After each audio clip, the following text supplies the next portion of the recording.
Всем привет, достар. Бүгін Full Glow Up'тың екінші күні. Бүгін сағат 7:40-тарда тұрғанмын. Негізі бұл видеоны кеше монтаждауым керек еді. Әуелі асимметрияға, тағы осанкаға и пилатеске зарядка жасадым, бірақ ол пилатеске жасағанымда түсірген жоқпын, себебі біртүрлі түсіреді екен. Потом таңғы асымды ішіп алдым, и анемияда менің уже бетіме прыштар шығып кеткен. Кеше түнде кеш жатқан соң бүгін монтаждап жатырмын. Бүгін саламын видеомды. Потом төсегімді тез жинап, и кухняны реттегем, и кешегі маман әкелген еттерін реттестіріп, боянып, киініп, уже көше жаққа қарай шығып кеттік. Інім бар, сестренкам и мамам бәріміз бірге.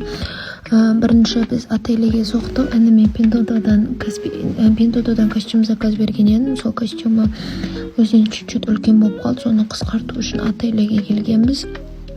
Потом отельден шығып, бәріміз бірге ксероксқа келдік. Сол жақтағы құжаттарымызды шығартып алып, сразу нотариуске бардық. И нотариусте ұзақ уақыт алды қағазымыз. И мамам мен жоқты мынандай тәттілер алып келген. Потом қайтар жолда пекарняға и аптекаға соғып, керек заттарымызды алып, үйге бәріміз бірге уже түскі уақыттарда қайттық. Уже толтырып заттарымызды алып, таксимен бірге.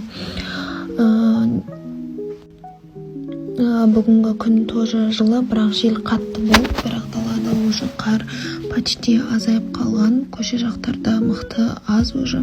Потом біз үйге келдік. Үйге келгеннен кейін алған заттарымыздың барлығын орнына реттеп, түскі асқа осындай шай іше салдық. Енді барлығымыз бірге. Потом мен 2 сағаттай ұйықтап алдым. Ұйықтан тұрған соң столымды сразу жинағам. И отельдегі костюмын алып келдім.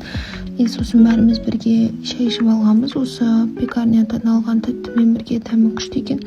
Потом мен корейский язык оқимын деп шештім, 5 бармақ піскенге дейін, потому что көп күн оққан жоқпын.